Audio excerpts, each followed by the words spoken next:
waiting for a couple of seconds to make sure that my audio is actually working, that I'm not talking to you, I'm talking to them.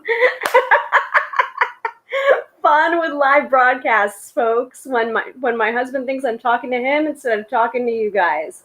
Welcome to another episode of Tarot by Hilary Live.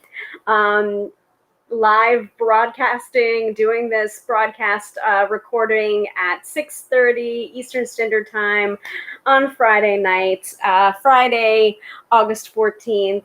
In case you're catching the replay, I always want to be honest when I'm actually live. I heard something really, really crazy the other day about people doing webinars and acting as if they're live and it's actually pre-recorded and like willfully. Okay, so there's a difference between like pretending I have an audience when I'm waiting for people to come into the room and picking random names out of a hat that aren't actually here and saying, oh, hey, Tiffany. Oh, hey. Oh, Darla. Hey, I love that you saw our latest post. Like, but it's not real. Like, that's not what I do. But I heard apparently that some business owners do that. And I'm like, oh, that sounds really cheesy and really inauthentic and really kind of crazy. So I don't do that. Anyway, let me see if anyone is actually in here live right now. I think Katie might be. I know she gave me a little thumbs up. I want to make sure all the comments are working. Anyway, introductions. Hello. If you haven't checked out one of my episodes before, I am Hilary, a professional tarot reader, demystifying the mystical and putting you in touch with the most beautiful gifts, your own intuition, because don't argue with me, my friend, you have intuition. I believe everybody has intuition, and I believe that there is a difference between intuition and psychic. Psychic, for me, is practiced intuition. But that's it. I believe everyone has intuition, and it's just the work of a lifetime, getting back to that state of knowing things that we don't know how we know, we just know. So that's my stance on it. That's my story, and I'm sticking to it. Zuri is here. Hello, Zuri. Not sure if you caught my little rant before about what I was hearing from different business. Apparently, some business owners like to go live and like to pre-record stuff and pretend as if they went live. Like, that's not me. Y'all know that's not me. At least if you've been watching this for a while. I mean, we just had a little bit of a woo-hoo. That's real. That's real. All right, let me put on some lip balm here. I was actually just, I was having trouble with my voicemail earlier. And one of my friends left me a voicemail, but I couldn't get to it until like right before the broadcast. So I listened to it, and he was upset that he missed the IG live from earlier this afternoon. And he was just like, woman, like, I always keep on missing it. And now it disappeared. And it's just like, okay, if Michael, if you happen to be watching this, it doesn't disappear. You can actually see it on my feed. I make sure to have it available, or you can look over to the tab on IGTV, and all of my episodes are there. So even though it's not live anymore, you can see the recordings or the replays of the live. So that's a way to do it. So I'm going to say hi to Zuri, and Zuri agrees with me. Like, just be authentic, folks. Like, is it really that hard to be authentic? I mean, life is messy. Life is messy, and it's going to be messy. And I know there's a difference between presenting yourself in a polished way, but also, you know, sometimes you just can't do that. And sometimes done is better than perfect. And sometimes, you know, imperfect action is still action. So you can't let perfection be the source of your procrastination. Sometimes you just got to do it and let it be messy and let it be real, because that is authentic.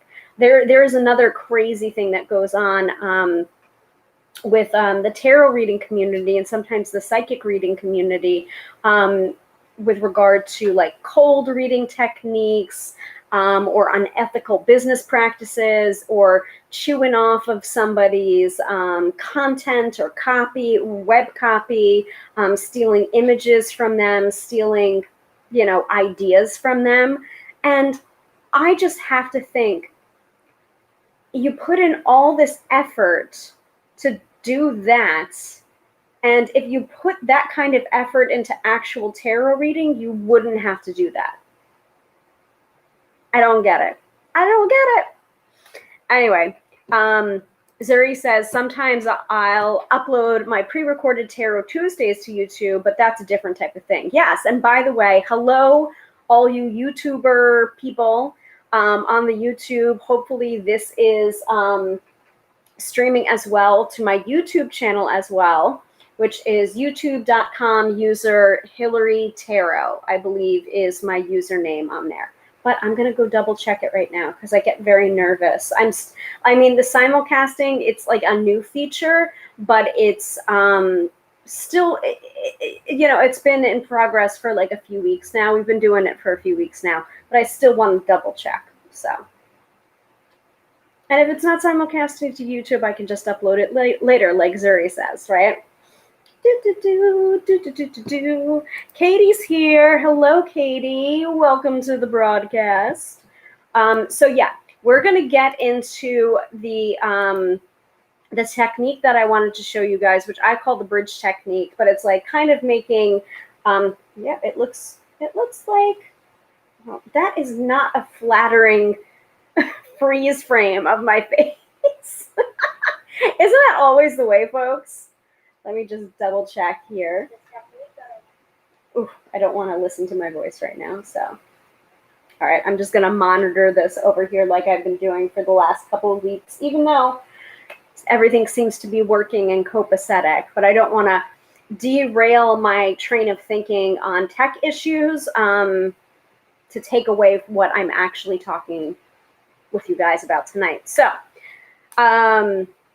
yes, for definite, Zuri, if there's ever in-person gatherings ever again, we will definitely have dinner together. Oh, and we have a YouTube person. Oh, hi Hilary, how are you? I am doing well, Max. How are you? Let me shout you out. Hello. That's a cute little drawing. I love it. Okay, so now I know that the YouTube is working, guys. Yeah, Max, you're absolutely right. No one likes hearing their own voice, LOL. And it's actually really difficult for me to, so actually, that brings me to another topic before we get into it for tonight. So we have another new episode of the Card Slingers Coast to Coast podcast up.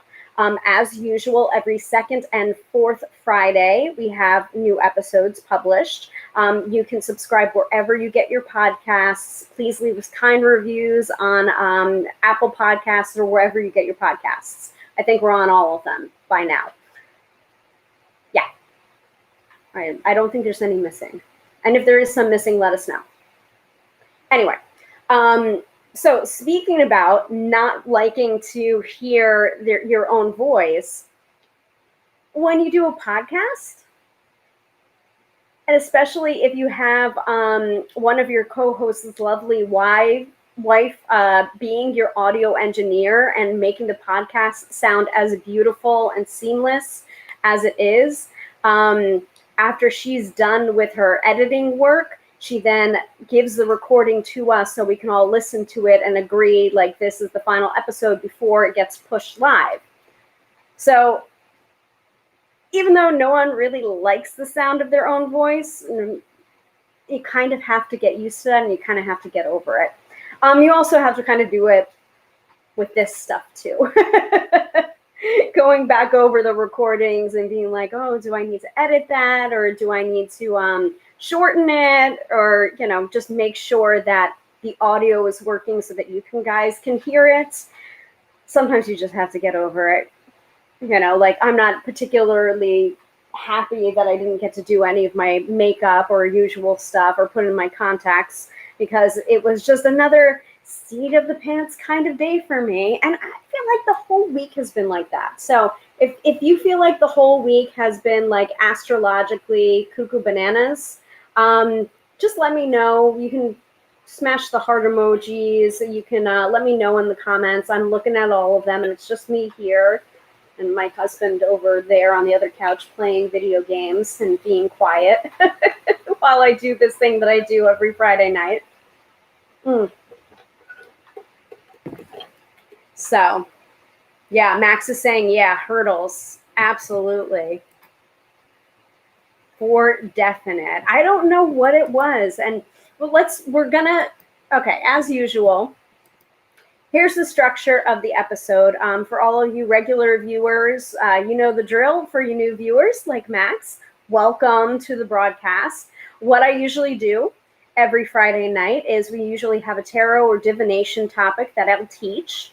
But I start the episode with some astrology from the wonderful Teresa Reed, aka the Tarot Lady, who is also an excellent astrologer. Me, I know just enough astrology to be dangerous, but I usually rely on the experts because I'm mostly a tarot reader, and I know I know what my strengths and weaknesses are. So we start off with the astro-weather from Teresa. Then we move into the main topic, which tonight is a bridging technique or a bridge spread. If you are not liking your final outcome card that you got in a tarot reading, this is something that you can do with clients, or this is something that you can actually ask your tarot reader to do if they're open to co-creating a tarot spread with you or trying out this tarot spread with you. To take your final outcome card and get to a final outcome card that you would actually like to see happen, and we'll get into that when I'm actually teaching. And then we will end off the episode with the weekend forecast, in which I pull usually a tarot or an oracle card and give you the weekend forecast, and then that's it. And I allow you to go about the rest of your weekend until we do it all again next Friday. So if that sounds good to everyone, smash on those hearts. Give me a big hell yeah in the chats. And if you think that one of your friends would like to know about this topic, or think that, you know, tarot is awesome and it would be helpful for them to see this video as well, please feel free to hit the SHARE button. Let them know. And that's actually very helpful to me as well. And let me put this back. Max says, sounds fantastic. All right, let's get started then. And remember to hydrate yourselves. I know it may feel as if, oh, you're just watching this video and you're not doing any work. These topics tend to take a lot out of you, even if you're just learning or absorbing. So remember to drink your water. Remember to stay hydrated all the time, but especially when you're doing work like this. Oh, cool. So Max is, I'm a new reader, well, old reader, very rusty after a huge break. You are in good company. You really, really are, because I like to take, even though I do consider myself an expert on the tarot, I think that tarot is one of those things where it's pretty simple to get started with it, but it takes a lifetime to master. So, and all of these techniques can be used, but the technique for today can be used by new readers, old hat readers, or even readers coming back after taking a long break. And actually, that's a very common occurrence. Sometimes, like I remember I first started getting intuitive messages without the cards. I got them through dreams, and they scared me so badly that I ended up just like, nope, for years. And then finally, slowly, I came back to it. But that's like a very, very common response. So welcome back from your big break, and I'm sure the rust will be released just with daily and consistent practice. It doesn't have to take long. 5 minutes a day, pulling a card of the day, I would recommend. And you should be up and running really quick. I think it might surprise you. So let us get into, oh, and by the way, I still haven't pulled the tarot card of the day yet for today. I pulled it, but I haven't put my interpretation on social media. By the way, it's the Two of Wands from the Tarot of the Burrows. You'll see it later. And this is not going to substitute for the weekend forecast. We're going to do the weekend forecast from the beautiful, the wonderful Wild Unknown Animal Spirit deck. So I've got that all right here. And I'm trying not to let my piles of tarot decks and oracle decks fall off the couch. So let's see. Let us pull up the Astro Biz Digest from Teresa Reed, and let us. Oh, I didn't change out the agenda. That's okay. I can update it as I go. Not a problem. But we usually start with the astro-weather anyway. So now keep in mind that this information is coming from Teresa Reed's Astro Biz Digest, which is a subscription astrology service. It goes straight to your inbox, and she gives you a monthly overview of power dates and week dates according to astrological sign. And then every week, I believe on Sunday, she gives you the astrology for the upcoming week. So when I say I give the astro weather, this is where I'm getting the astro weather from. It is a paid subscription. If you like what I have to say, this is coming from Teresa, and I would really strongly encourage you to just get a subscription for yourself, because it's only $99 for the year. And I find it to be incredibly helpful and really cheap considering the amount of information that she gives. Please keep in mind that this astrology, Astro Biz Digest, is kind of like towards an entrepreneurial format, but I have also found this to be incredibly helpful personally. So with that caveat in mind, let's get down to it. Okay. Mars is currently in Aries and remains so until the end of the year.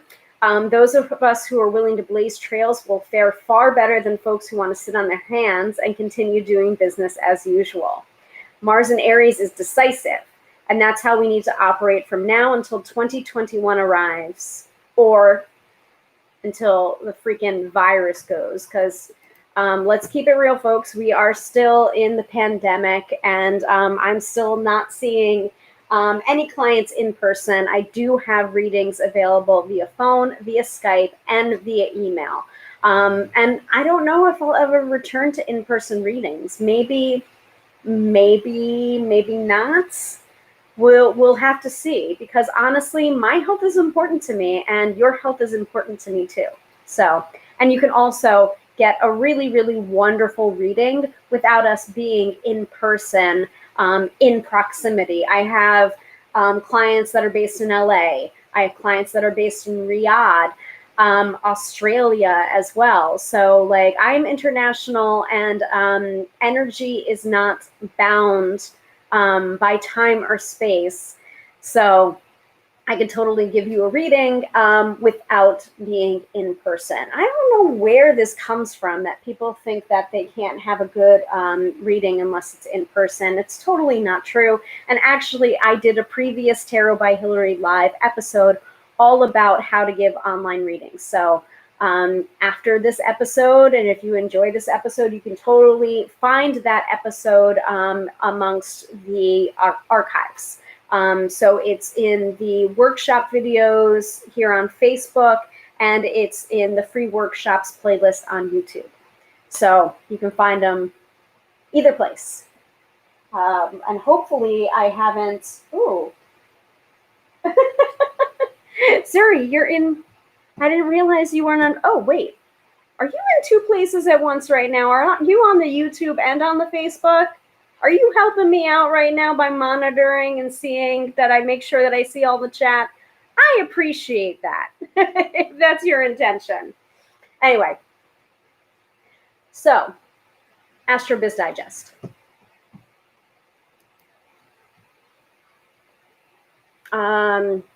Uranus retrograde on the 15th. Okay, so that would be tomorrow. So we'll talk about that a little bit more when we get to Saturday.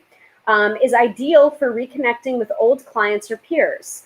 Look over your community. Who has fallen off your radar? A bit of outreach could bring back a few folks you've been missing.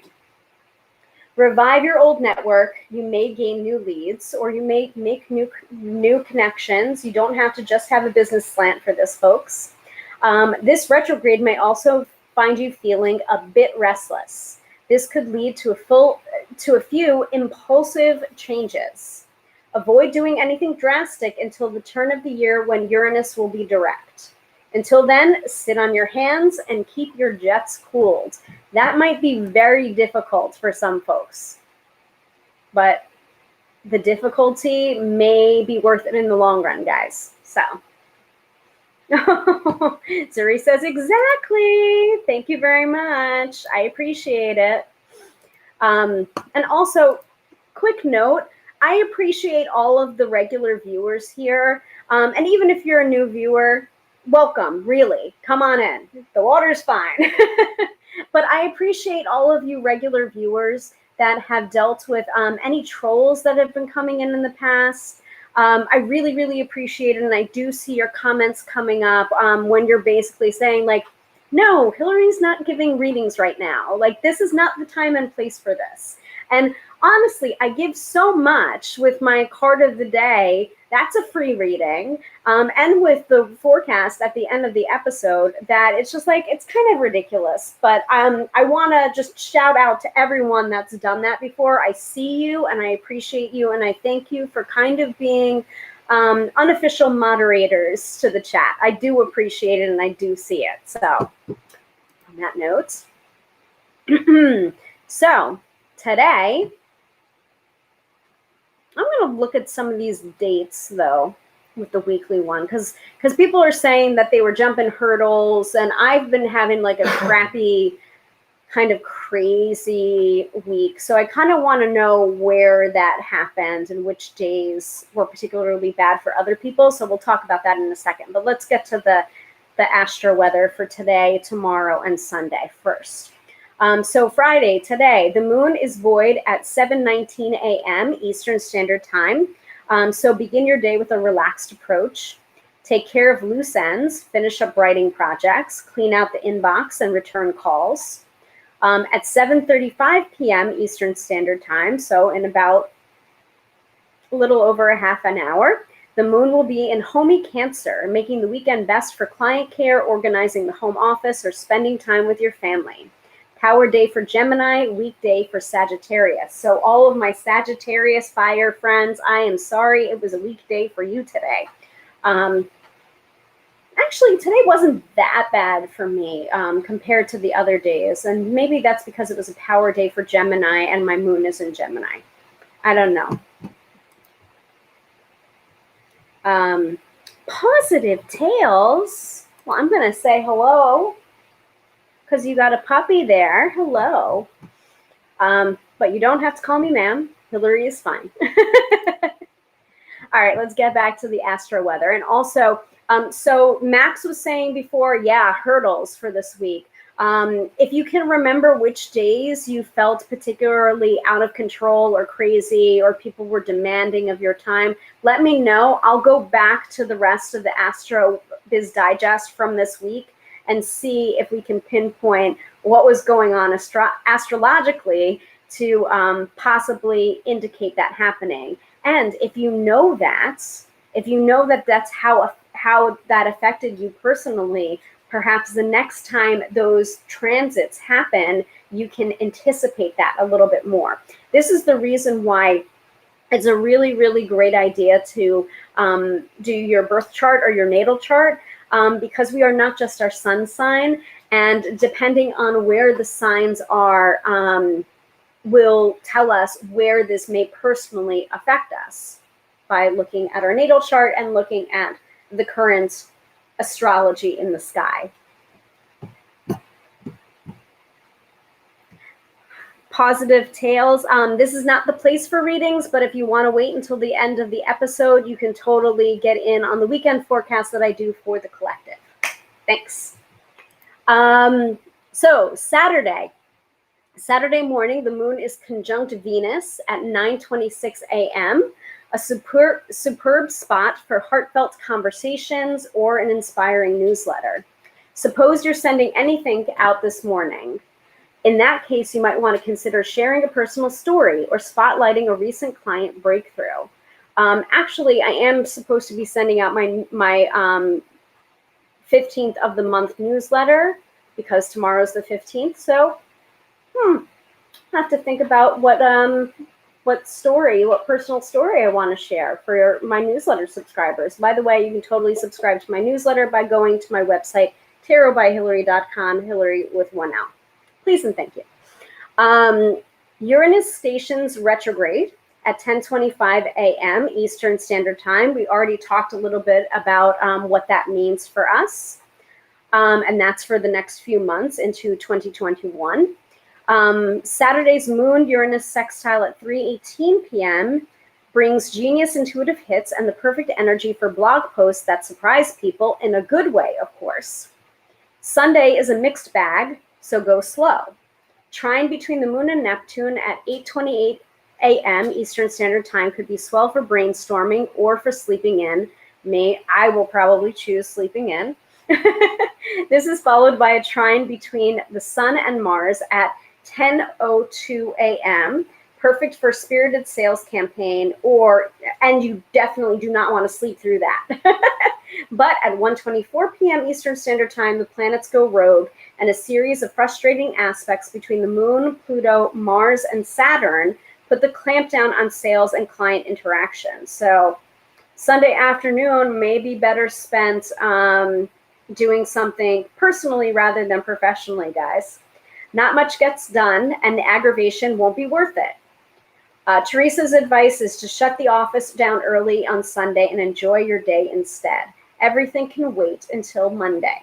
Both Saturday and Sunday are power days for Cancer and weekdays for Capricorn. Well, I got to watch out for that because my ascendant is Capricorn. So you can see how that would work, right? Dina is here. Hello, Dina.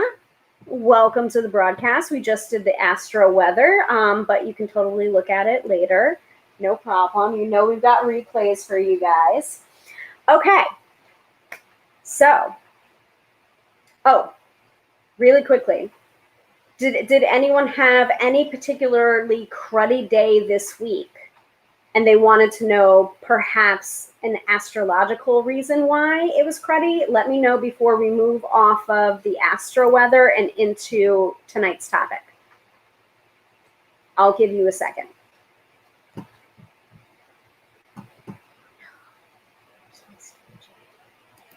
I'm going to clear out my staging of my images before I move on to the actual topic at hand here and give you a little, make sure I have my visuals up and running for this topic, which I should have done before, but as I said, I had no time for anything else today. Let's see.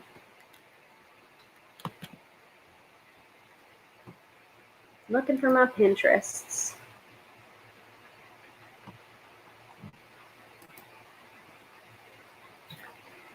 Okay, Max is saying nothing stood out for me. It was just like overall, like, right? Zuri is saying, I noticed for me, I get really emotional right before a Cancer moon, and during it, not so much. Yep. Yeah, this week was like kind of emotional for me, but also just in general frustrating. I felt like I had to repeat myself a lot. So that was just annoying. And on that note, yes, that is my phone ringing. All right, give me a second, folks. I've got to mute.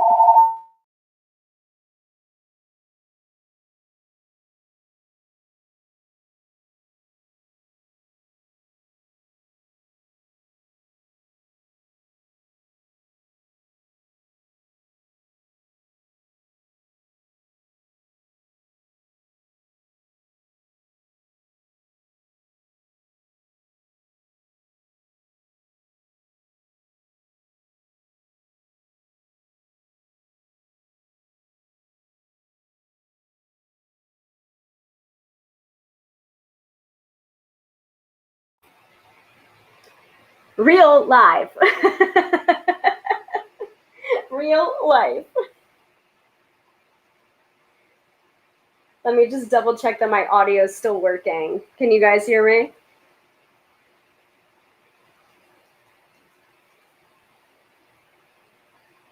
Real live. I think so. Okay. Yeah.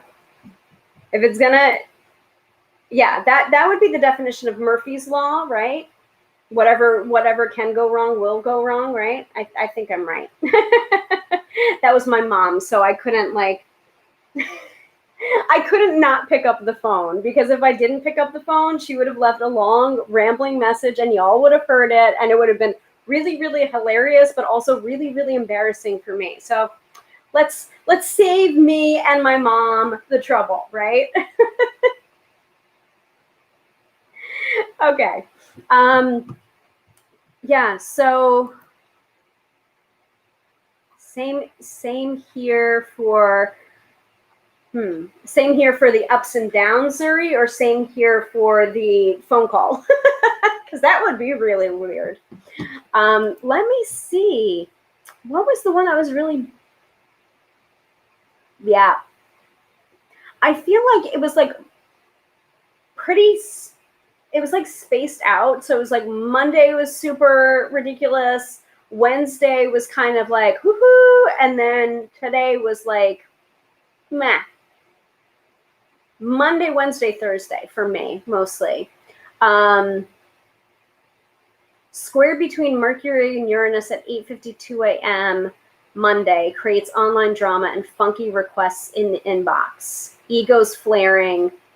Yeah, that was Monday. That's true. That was absolutely true. Yeah, Wednesday was a little bit ridiculous for me, but it was like kind of quiet, or it should have been quiet for me, but it wasn't. So, you know, astrology can only account for so much. And then Thursday, Mars squares Pluto in the wee hours of the morning, puts an aggressive, power-hungry vibe into the day. Boundary pushers, shit disturbers. Be ready to hold your ground. Yeah, that was true. That was absolutely true. So thank you, Teresa, again, as always, for the wonderful AstroBiz Digest. If this sounds like something that would be really helpful for you, I would definitely recommend subscribing to it. It's $99 for an annual subscription. Really, that to me is incredibly cheap and a great value for what you're getting. So let us move into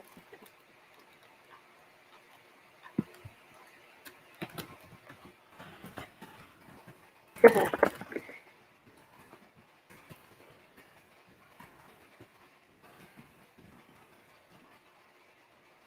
see if this will all fit on here. No one needs to see my messy bedroom either. God, have you guys been seeing that the entire time? I am sorry. I apologize. Life is messy. I told you. So here's our topic for tonight. Does your final outcome card suck? Here's what to do if that happens.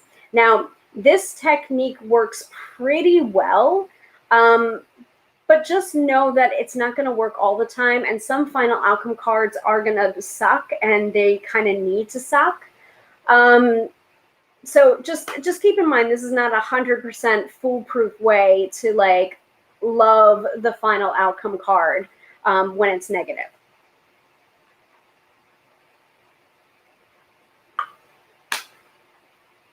And I still need to find that image.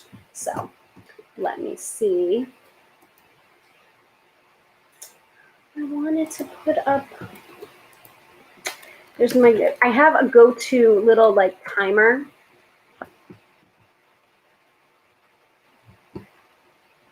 Let's see.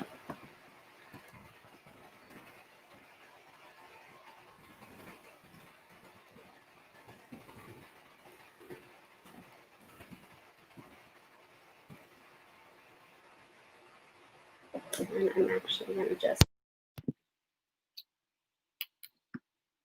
pull the headphones out because I don't think I need it.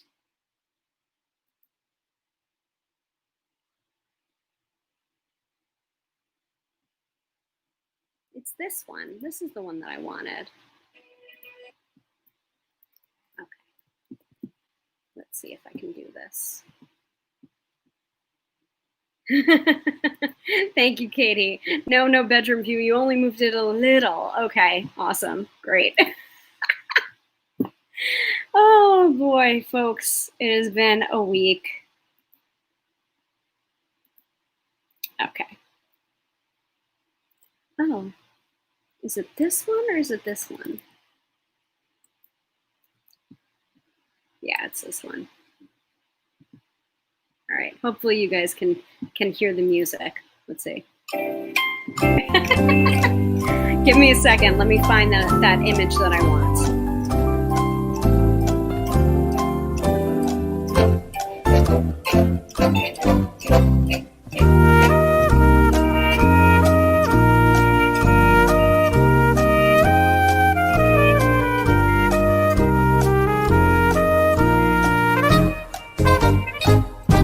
Nope, not yet. Not yet. Let's run that again.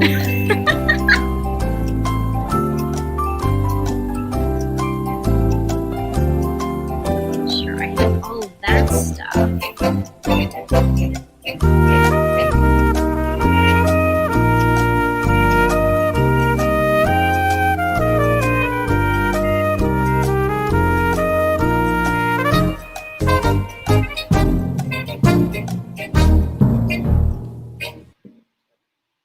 Can't find it.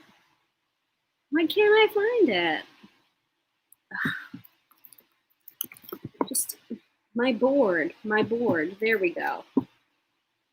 This is, by the way, a Pinterest image that I created to make it even easier for people to look at and to work through. So I'm going to see if I can share it from Pinterest right now. If I can't, I'll just upload it.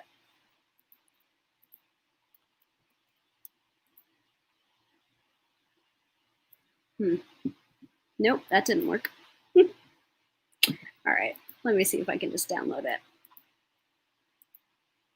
I do have the Pinterest link as well, though, so that you guys have a little bit of a takeaway in case you're just like, oh, what did Hilary say about that bridge technique? That way you have the image if you want to print it out or if you want to pull it up on your phone to take it with you to your next tarot appointment or take it with you to your next tarot appointment online. That way you can have it and you don't have to remember anything. So downloaded it. Let us upload this.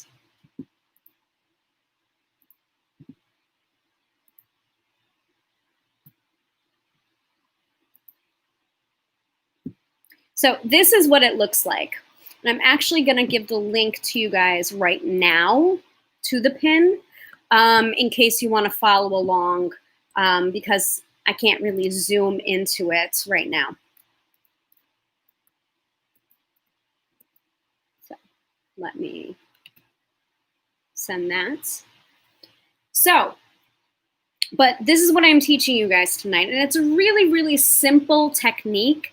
And it I would recommend doing this because it's a simple technique, but that doesn't mean that it's short. So, and it is a kind of technique that involves not just looking at your tarot deck face down, but also looking through the 77 other cards in the tarot deck face up to see the final outcome card that you would want in that situation instead. So let me give an example. Oh, well, here's a perfect example. I just pulled a card that I don't like. You'll see it in a second. I'll hold it up. Let me quickly grab my water.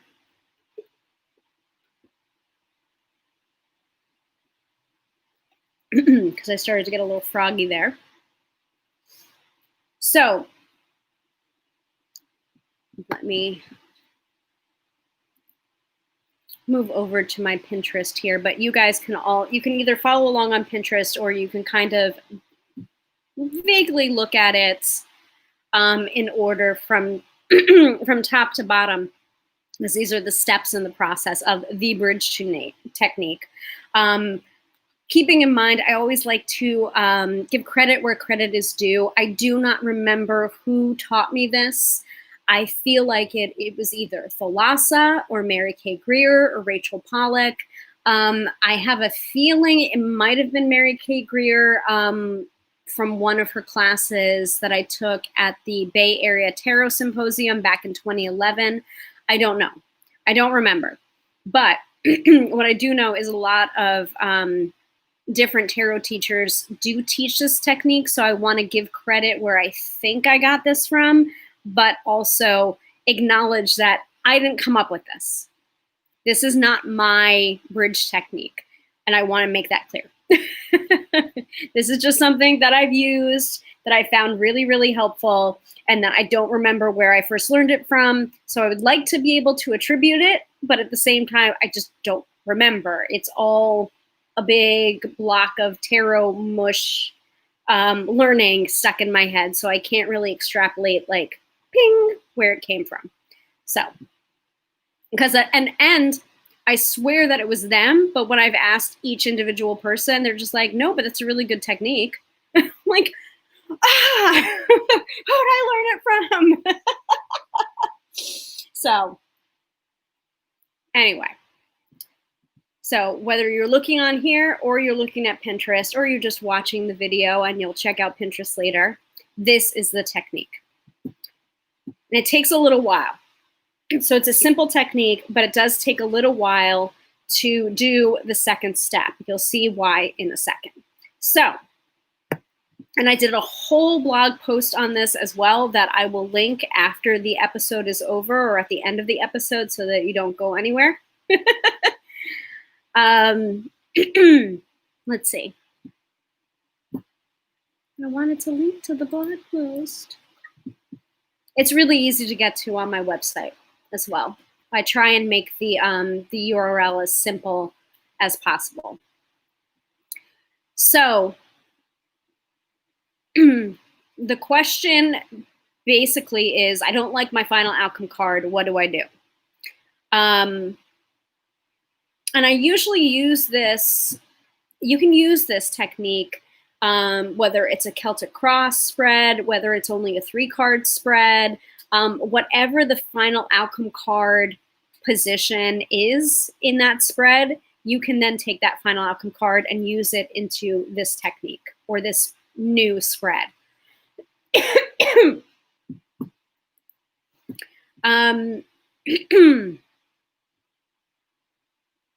see.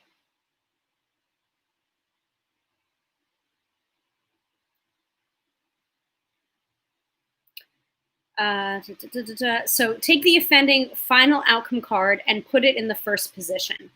So this is why the image is pretty helpful over here. Actually, let me see if I can take screenshots of each step so I can just share it that way.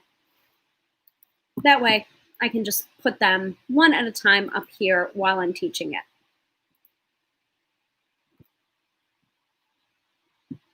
I didn't want to do that. Silly Billy. Okay.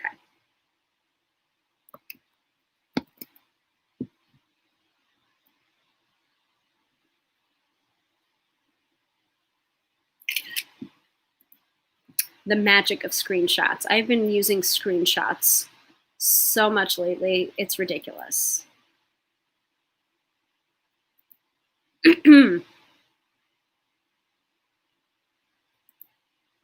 Now, if I can pinpoint exactly where that screenshot is, that would be helpful.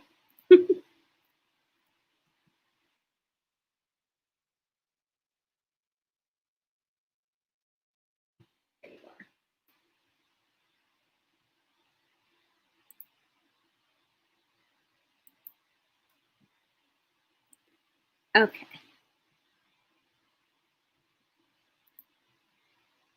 That is not what I wanted to do. That is also not what I wanted to do.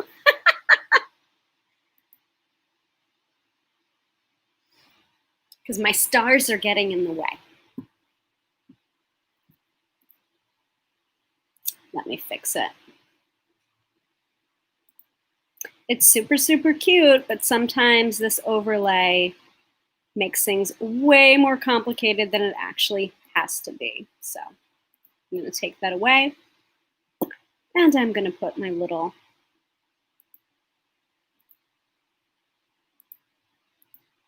logo up there. All right, cool. Thank you for bearing with me, folks. Little tech troubles, but I told you this is live, at least live as of right now. So what you want to do is you want to take the offending final outcome card, which would be position number 1. You'll see this in a second. So you take the final outcome card that you got out of the reading that you don't like. So in my mind, you've already had your session, or you're winding down to the end of a tarot session, or you're winding down to the end of that first topic that you're talking about in a tarot session, which with maybe 2 more questions to go. Either way. Oh, yes. Well, thank you. But sometimes it obscures things. And also, this is... so anyone that's wondering about this snazziness, this is all a third-party app called Be Live, B.live. And I do have a refer link here somewhere, but it is a yearly subscription, I think, to be able to access all of this. And this is how I look so professional and polished. So yes, but thank you. Thank you for noticing. And that's how I'm able to project your comments up onto the screen as well. So you're taking the final outcome card that you don't like. So you're taking the offending final outcome card and putting it into the first position of a new 3-card spread. Okay. So you do want to take, if you're working with only one deck, you want to make sure that you've done everything in that particular spread before you're ready to move on, because this is a new reading. You will need the rest of the deck. So you'll need to take that deck, shuffle it up really well, except for that one offending card. Or if you have multiple decks, you can still take the final outcome card from this one and then take another deck. And that way you have all 78 cards to choose from for your more acceptable final outcome card, or the final outcome card that you're working toward. So, for example, here, and this was just the card that was on the bottom of this deck. This is the Bonefire Tarot by Gabby Angus West. It's the 8 of Swords. So imagine the 8 of Swords coming up in a Celtic cross as the final outcome card. I don't think I would be very happy about that, because the 8 of Swords to me is about feeling bound, feeling trapped, feeling stagnated. Imagine getting through how many cards are in a Celtic cross? 10 or 11 card spread, only to be confronted with this final outcome card. I would be pissed, and I would be like, I want to change this. How can we change this? How can we make it work? Now, remember, sometimes we can't change it.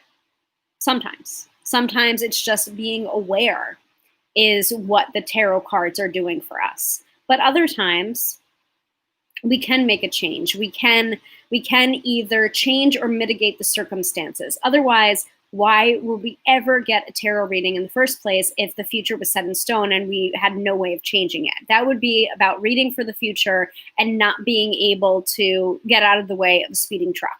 Do you know what I mean? So that's the reason why I do tarot readings. The future is not set in stone. We can work towards the future that we'd like to see.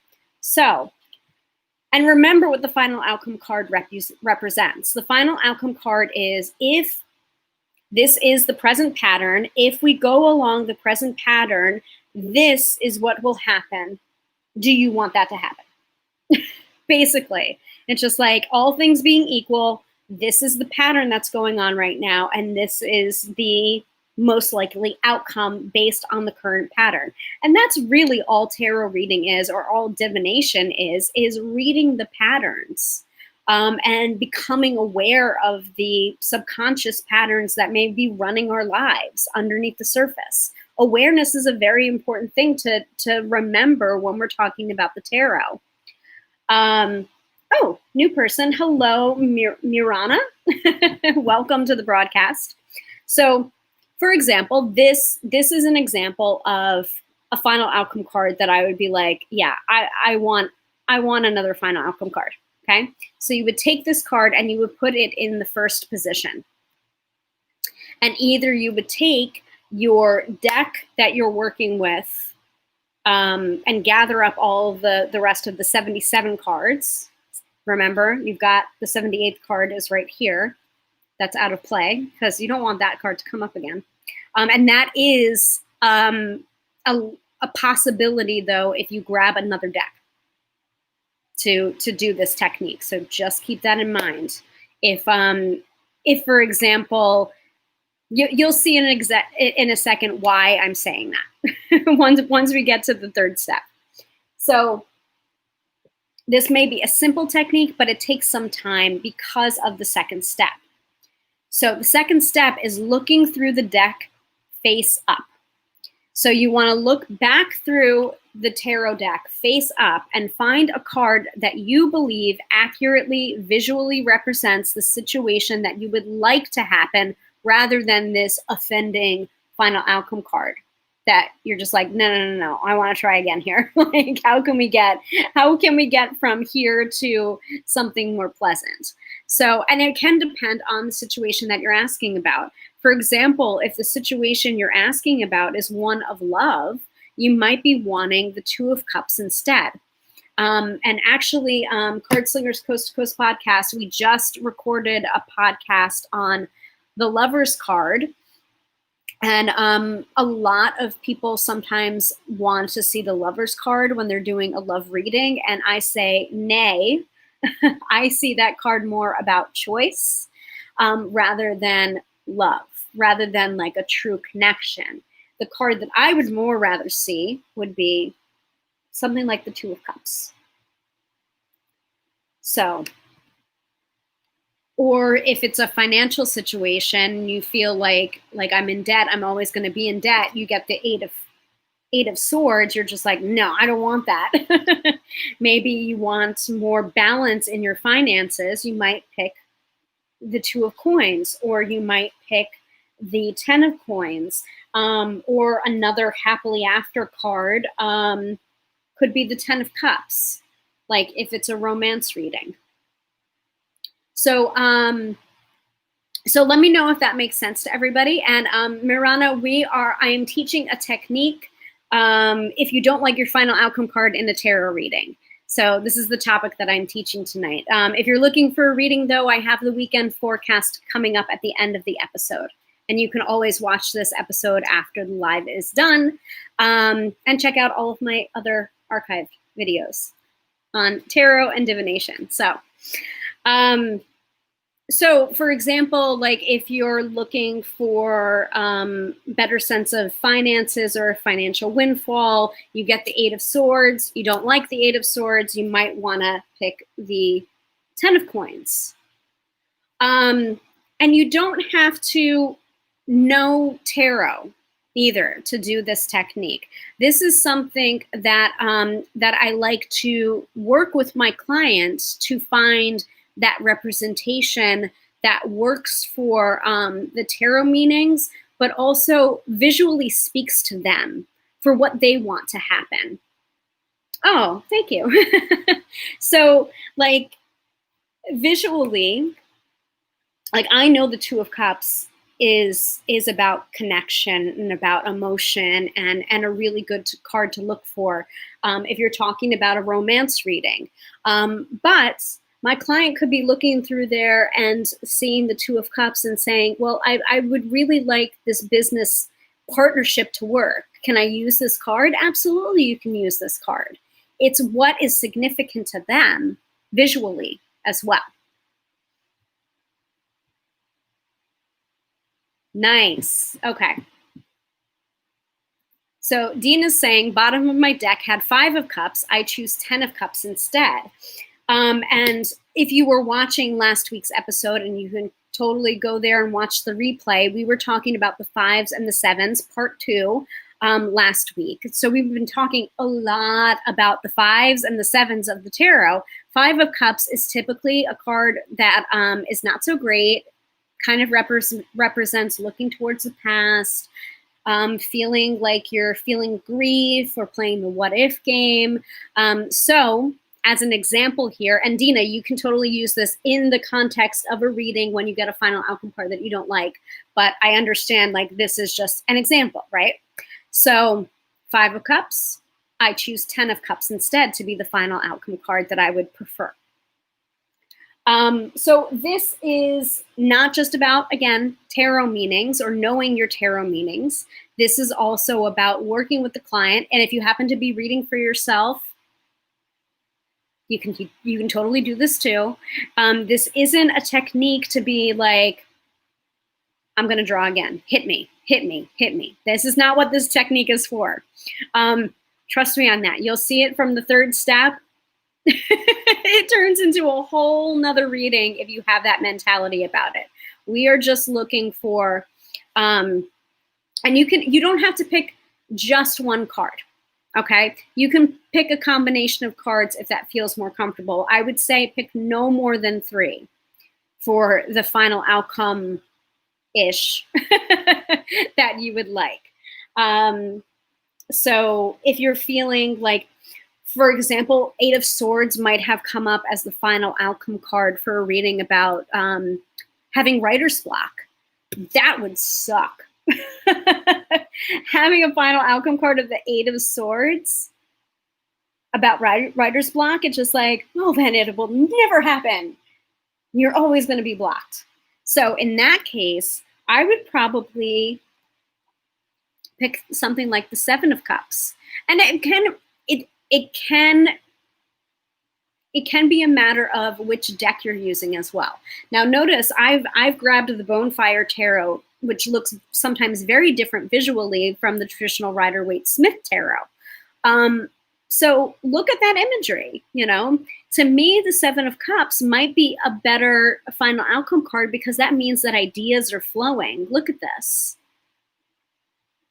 I think that would probably be the final outcome card that I would pick if I was having writer's block, and this was my original final outcome card. Does that make sense to everyone? Let me know.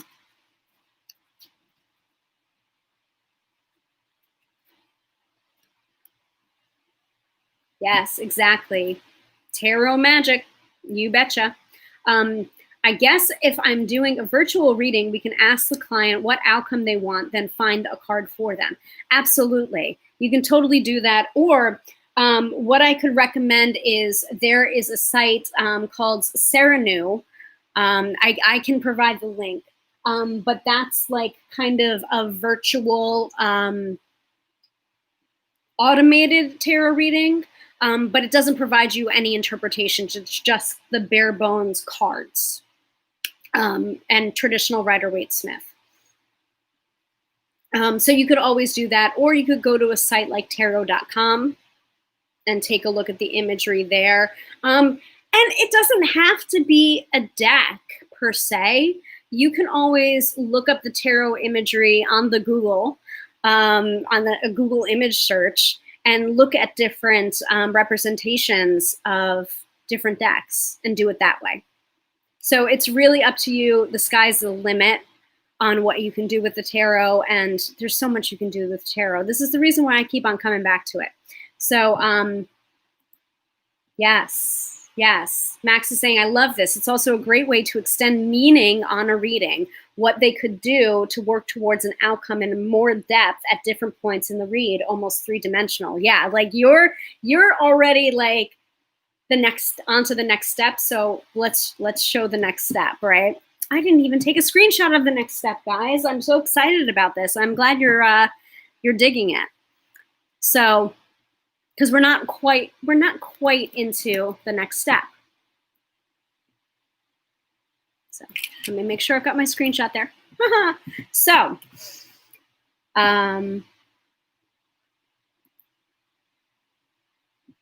yes. Well, I mean, and you know what, Max, that's I do that too. Although I do pull extra cards at points, this makes more sense.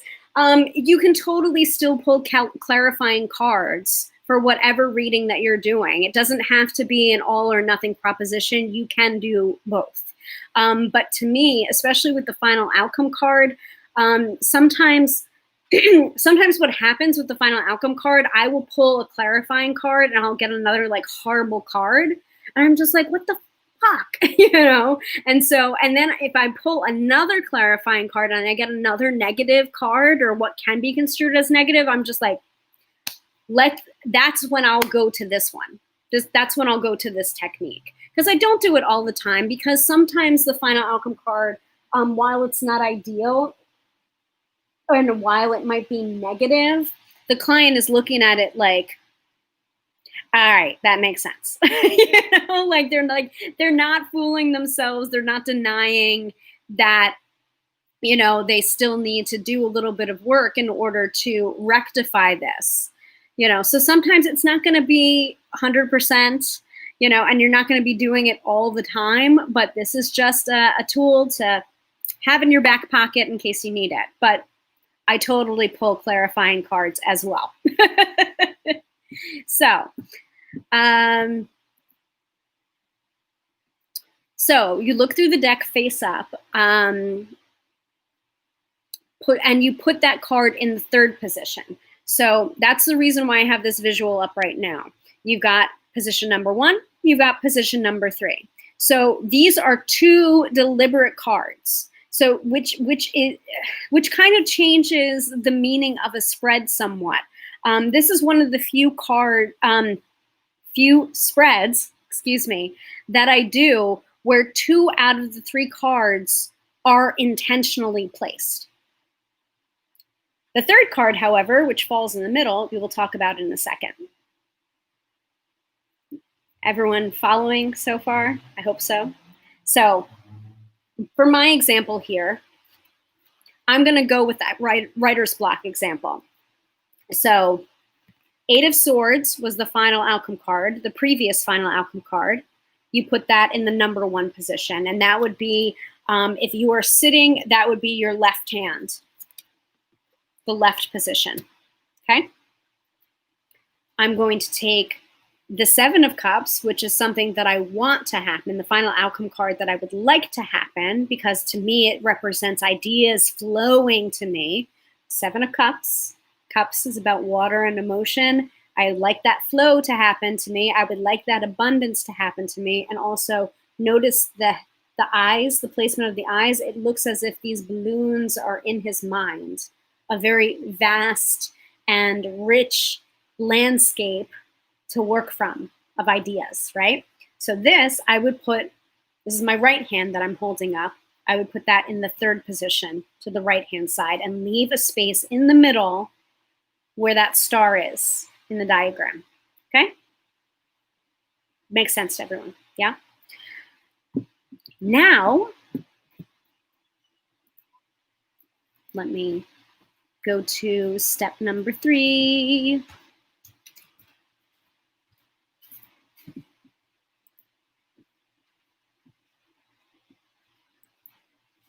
Okay. So step number 3, we now have, if you're using the same deck, we now are working with a 76 card deck, okay? Because we've pulled final outcome card previous, that's number 1, and new final outcome card is number 2. There are 78 cards in the tarot deck. You're taking out 2, you've got 76 left to work with, okay? That's if you're using the same deck, okay? And we'll get to, if you're not using the same deck, here's where things can get a little bit tricky on the third step. So you want to take your deck and you want to ask the tarot for your bridge card, which is going to be placed in the center between the previous final outcome card and the new final outcome card that you want to work towards. And you're asking your bridge card, how? How do I get from here to here? How do I get from the final outcome card that I'm not liking right now to the final outcome card that I want? So this is almost like a piece of homework to take, that the client can take with them to really wrap up the reading. So you could always do this technique.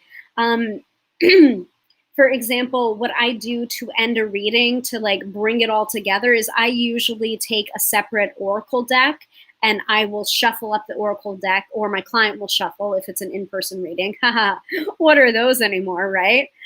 And we will ask the oracle, what does the client need to take away from the reading, or what was the theme? And it's usually very interesting to see what card comes up out of the oracle deck. It ends up summarizing really succinctly the entire reading. And I find it's like, it just brings the reading home. However, if you want to do this, this could be an awesome way to complete your tarot reading session with that person and then give that, you know, that final 3-card spread as that homework assignment to further evaluate so they can get from that final outcome card to that new final outcome card that is desired. Makes sense to everyone? We are getting really esoteric in this episode, folks, and I'm loving it. I hope you are too. So with the deck, so you've gone from face up, right? And by the way, if you've pulled more than one desired final outcome card, then you're working with less cards if it's the same deck. Just remember the math. So you were working with the deck face up. Now you're going to turn it back again and work with it face down.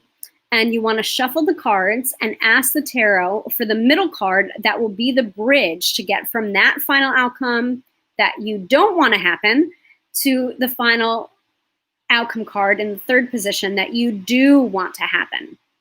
Ask the tarot something to the effect of, how can I change the final outcome card, or what card best represents how I can make that change?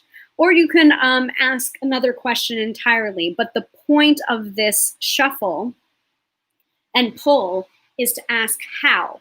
And remember, this is an example here. This wasn't real. Ooh, I just dropped a whole bunch of cards. Talk about not working with the full deck. Give me a second here. Remember that this is an example that I'm pulling from my own brain and not an actual reading. But my example here is about writer's block. Just an example. I got the 8 of Swords. Shit, I don't want to be blocked. And I got this as the final outcome. Here's what I want to happen. I want the ideas to flow. I want to get out of this writer's block. This card that you're about to shuffle for and pull is the way, or the how, to make that bridge happen. And, ooh, Dina's already steps ahead of me. If you guys are ahead of me, please go ahead, put your comments in there. I will definitely read them and call them out in a second. I'm going to go ahead and do mine because I'm a little bit behind you guys. But I'm liking what I'm seeing there, Dina. So just an example here. All right, so the question is not, how do I get out of the writer's block? That's the question that you already asked in the previous reading. The question is, how do I get from this final outcome card of stagnation or the block to this final outcome card of ideas flowing? So I'd be curious to see how the tarot answers. In short, though, the question is, how do I get from here to there?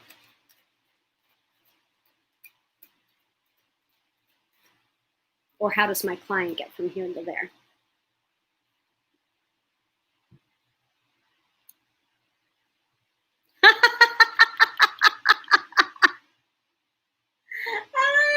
Okay. All right. All right. This is hilarious, guys. I got the Hermit card reversed.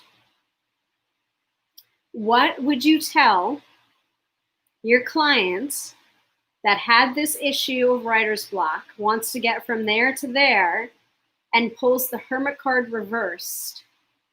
And if you don't read with reversals, that's fine. Just say, it's the Hermit card. What would you say to them? Because I got some ideas. That's why I laughed. I'm really glad that came up, because if it was another card, I would be like, oh gosh, this is not a great illustration of the technique that I'm trying to show here. But fortunately, I think this is a fantastic illustration of why this technique can work. So I'm going to ask you that question. What would you say about the Hermit card being the bridge card for someone with writer's block, getting from stagnation to flowing ideas? Ooh, that's a good one. Dina's saying join a creative writing group.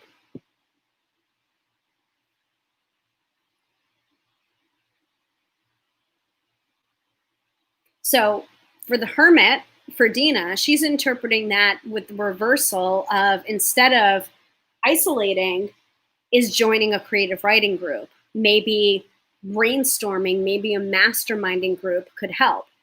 I can totally see that. It wasn't my first thought, but I can totally see that.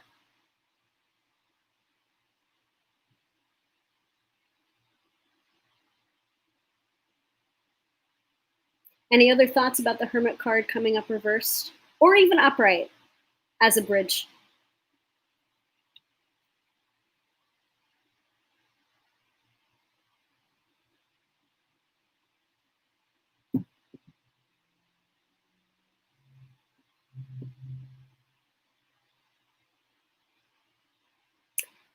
Katie is saying,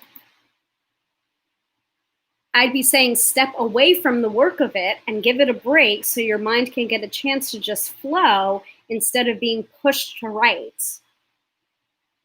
That's a great interpretation as well. And taking a walk in nature. Yeah, the Hermit card can be very linked to nature, especially this particular version of the Hermit card. You can see the flowers and the flames, and there's a little wolf down there too. Definitely get the that lone wolf kind of vibe. So to me, my first thought was about distractions and whether or not when I read a reversal, sometimes it isn't an outright negation of the meaning of the upright meaning of the card. Sometimes it can be a blockage or a miscommunication to that energy. And other times the reversal can mean that card's upright energy taken to the extreme. So to me, that was about tuning out everything else. Like, these two cards have a connection to me, or a connection to each other, because of like the noise going on. It's almost as if you may want to read these two in conjunction with each other to see if you can get an alternate meaning, or pulling out more meaning instead of just looking to that one card. Because the combination of these two, this was intentional, right? Sorry, this one. This one was intentional, right? Or what I thought I needed to get out of my writer's block. But maybe this is what I actually need. Maybe too many distractions is what's causing the block to happen. What do you think of that interpretation, folks?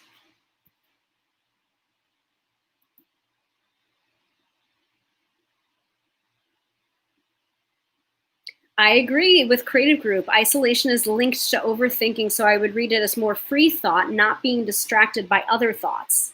Yes, that was what I was trying to say.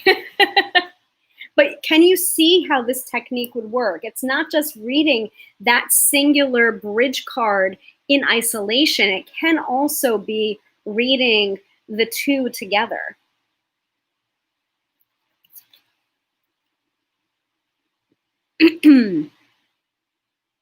So you would pull the card and place it in the empty space in the middle. Read the card as the advice on how you can get to the new final outcome card you drew intentionally in step 2.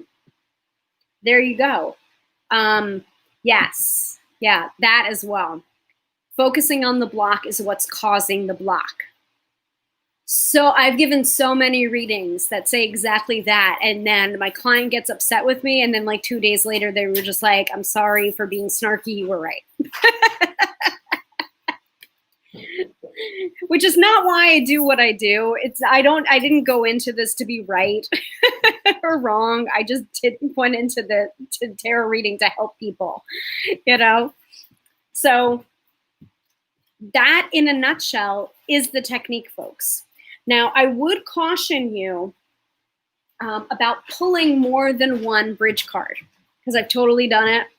And I'm sure you were thinking, well, do I just can I pull more than one bridge card and just put it smack in the middle? You can, but then it can get almost to the point of the playing blackjack with tarot, waiting for the card that you want to see. Hit me, hit me, hit me. You've busted. Hit me.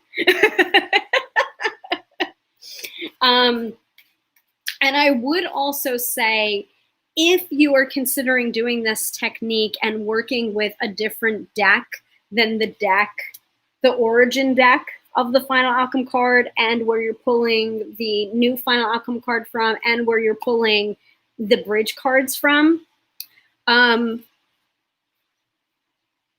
just be aware of what could happen. Now you're dealing with multiple decks, which means you're dealing with multiple versions of the same card. What happens if you have your hated or not liked first final outcome card, you put it in the first position. You take your intended final outcome card, you put it in the third position. And then you go to get your new deck to go for the bridge card. And the bridge card is your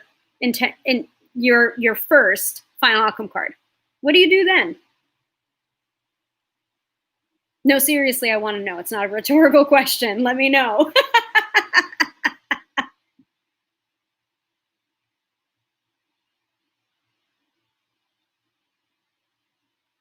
I'm going to circle back to Dina, because Dina got ahead of me and did step 3 and 4. So Dina picked Knight of Swords reversed. I think communicating from the heart instead of cutting words would get the person to the 10 of Cups. Remember that Dina's example was the 5 of Cups, was the first final outcome card, and the 10 of Cups was the second, or the intended final outcome card. And she pulled the Knight of Swords reversed. So that is her interpretation of that. Totally valid. And thank you, and you're welcome. See, and this is the reason why I'm so upset that I don't remember exactly who I learned it from, because it is such a great technique. I want to give credit back to that person, but I just don't know. Anyway.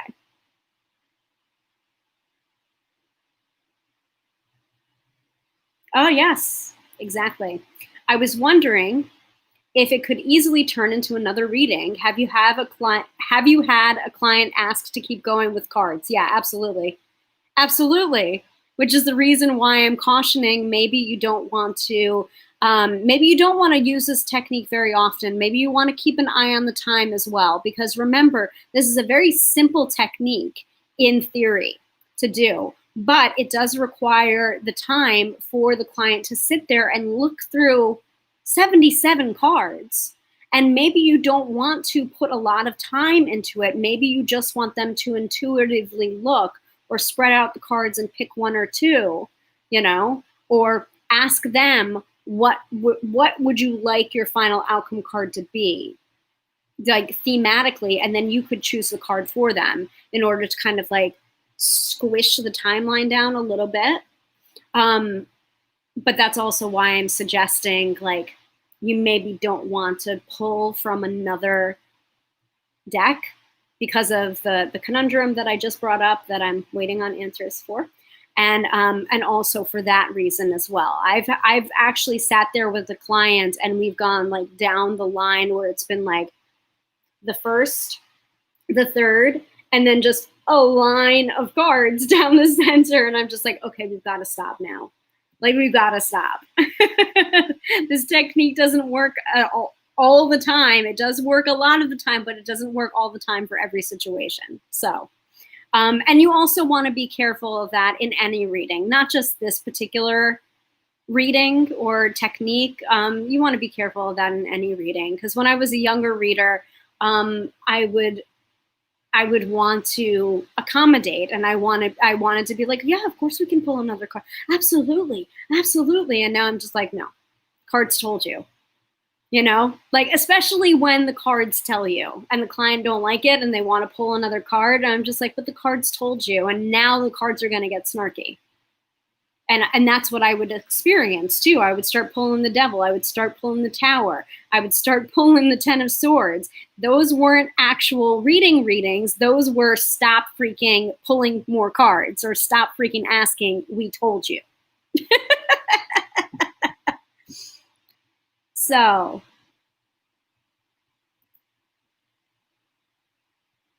I was going to say that if you got a bridge card being the Star card, it's sort of telling you that you're dreaming, that there's no way you're going to get there yet. Well, I mean, it could be, or it could be the interpretation of the Star being about emotional healing, or needing to do all the work first before getting to that goal.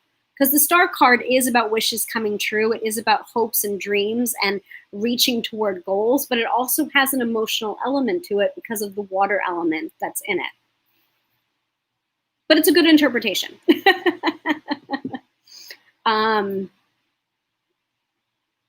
If they got the first card as the bridge card, maybe it is saying that you have to go through this first card before you will reach the desired outcome. Yep, I would agree with that. And I think that would be one of the few such situations where this technique doesn't work. Because sometimes, like, we've all had the kind of negative reading, not necessarily a bad reading. By the way, Card Slingers Coast to Coast episode from today, it's all about what happens when you give a bad reading and some techniques on how to get over it, but also like just talking about bad readings that we've given and gotten. It's a fun episode. I think you'd appreciate it. But yeah, sometimes those readings, those are not fun readings because it's something that needs to be worked through or learned from. And it's not a situation that we can avoid, only live through. So,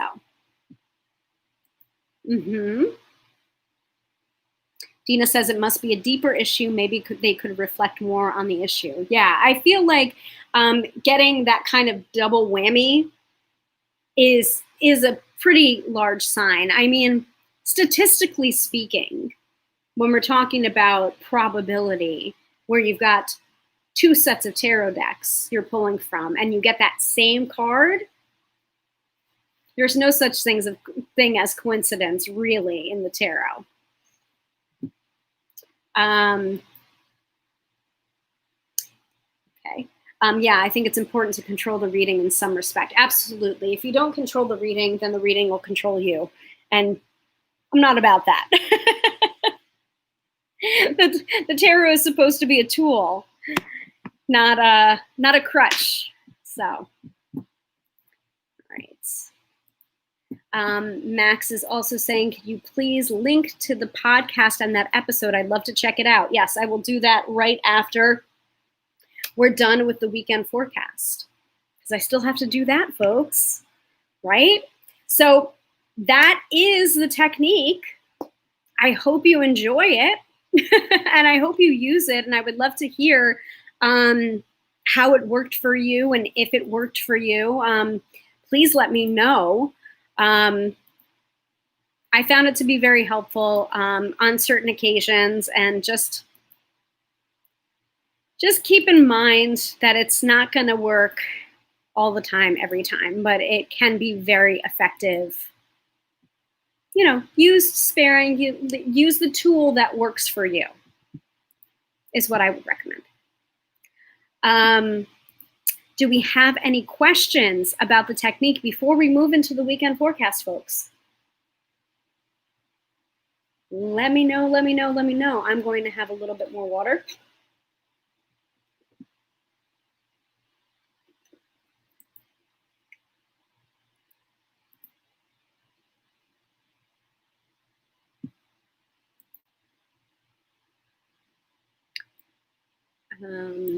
I will link to that later. I will link to the article about it later. This particular technique, and you'll have the Pinterest image in there as well.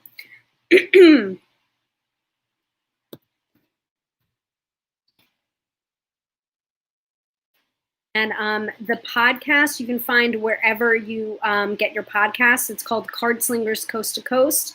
We do publish through Podbean, but you can get it wherever you subscribe to your podcasts. So I'll give the link to the main.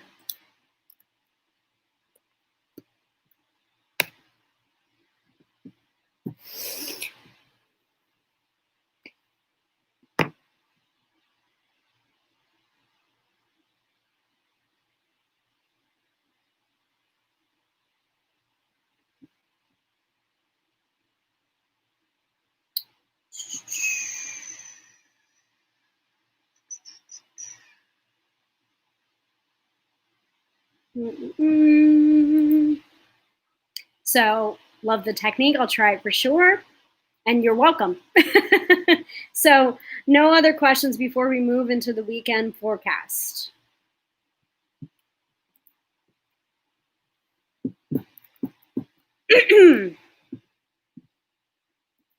Let me clear out my thing a little bit. Oh, I just deleted my little link there. Darn it. Where did it go?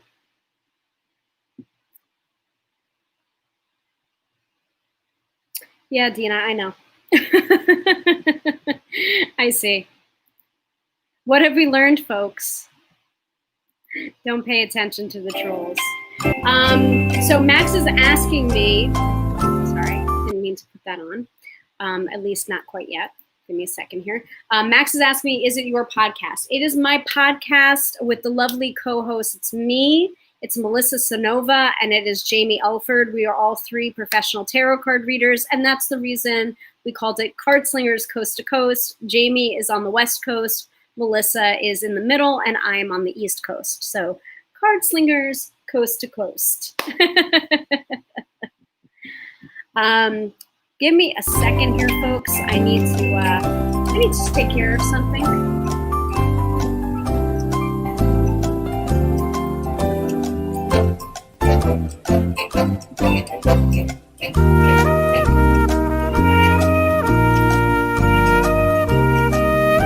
Go ahead and get me water in the meantime.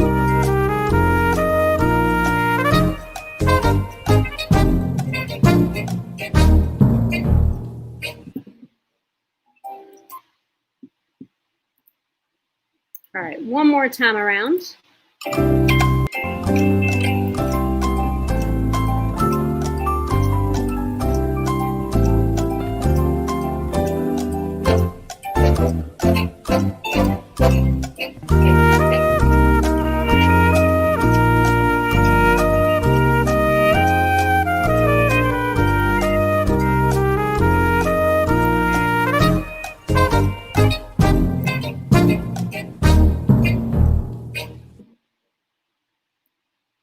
Okay.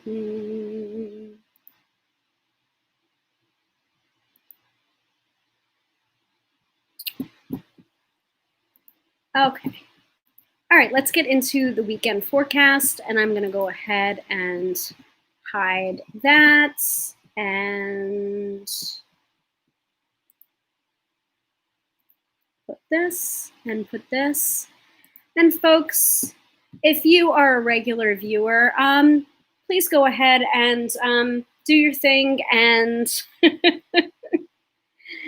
don't feed the trolls. Don't feed the trolls. That's exactly what they want. All right, let us get into the weekend forecast, which I am pulling from the Animal Spirit Oracle. It is from The Wild Unknown by Kim Kranz. Kim Kranz has done the Wild Unknown Tarot deck. She's done this one, the Animal Spirit deck.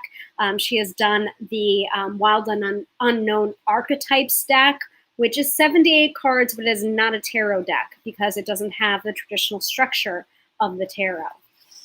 So, and this is also not, not a tarot deck. It is an oracle. And if you want to know more about what makes a tarot deck, an oracle deck, and a Lenormand deck or an angel deck, that there is another episode that you can check out in the archives, basically covering that. So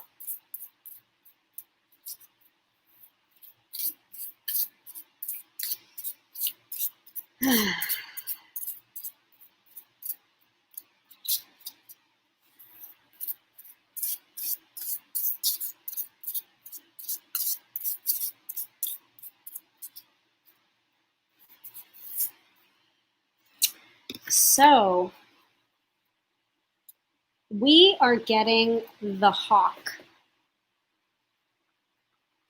Let me see if I can project this onto the screen too, but I will hold it up. So I have to look it up in the companion book, what the hawk means, but the hawk is personally significant to me and to my coven because we always see red-tailed hawks whenever we get together for a coven function. Not so much now because we're not meeting in person.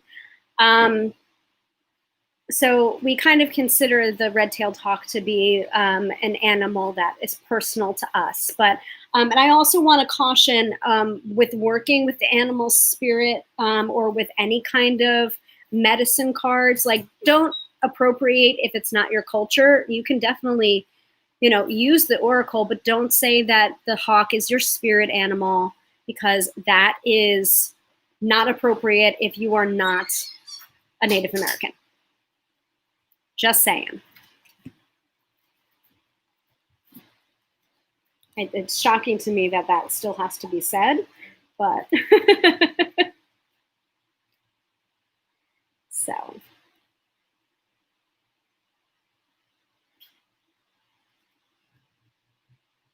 so the hawk is an air, obviously.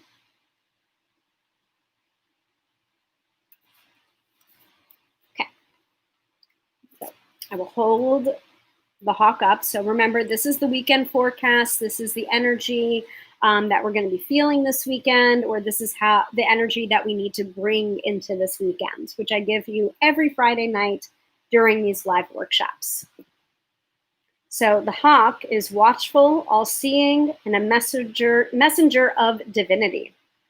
The sharp eyes of the hawk watch our every move. This keen-eyed bird has the ability to see every little detail as well as the bigger picture. When this card appears, fate has its eyes on you, and the winds are shifting.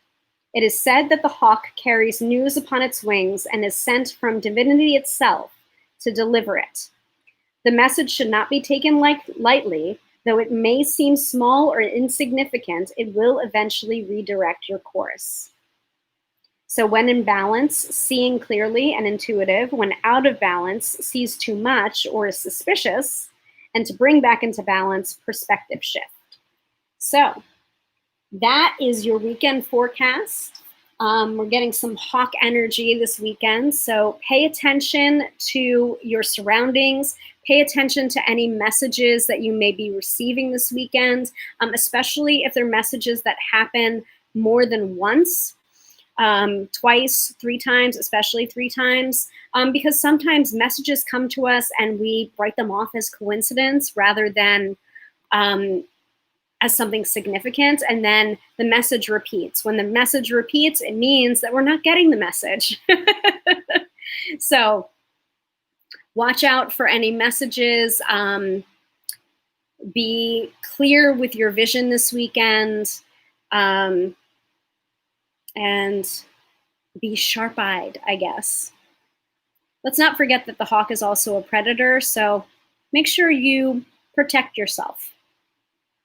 There's no shame in being protective of yourself and your own needs and your own wants and your own personal property and surroundings. It's actually a very natural reaction. So that's it. That's your weekend forecast. And I hope tonight's workshop was helpful, was informative, and I really hope that you try out this technique the next time that you're doing a tarot reading. Hello, Victoria. Nice to see you. Here is the link to the Card Slingers Coast to Coast podcast, which I do with Jamie and Melissa. If you want to check it out, I would love you to enjoy it. We do all of this for you. Yeah, I think that's it, folks. So just a reminder that we do this every Friday night at 6:30 p.m. Eastern Standard Time with a new tarot topic or divination topic. Not sure what I'm going to present next week. We'll see how it goes. If you have suggestions, please go ahead and let me know. I would love to hear it. I thank you all for watching, especially if you're a new viewer. We just had Max here, who's a new viewer, so welcome. Welcome to the Tarot by Hilary live crew. Not to be mistaken for 2 live crew.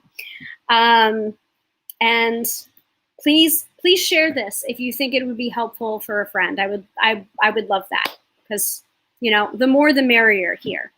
So oh, thank you, Max. I loved your stream. Thank you so much.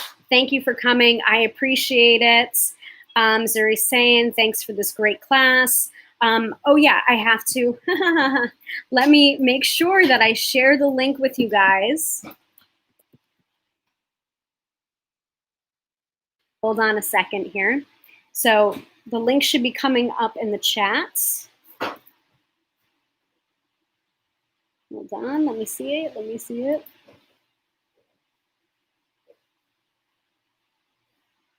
So that's the link. It's in the chat if you want to go check it out. Dina saying thank you and have a great weekend to you as well. Anywhere else to connect with you? Well, you should have my information. I know you're on YouTube. It's just tarotbyhilary.com. I will put it back up on screen. But that has at the top navigation, it should have all of my social media.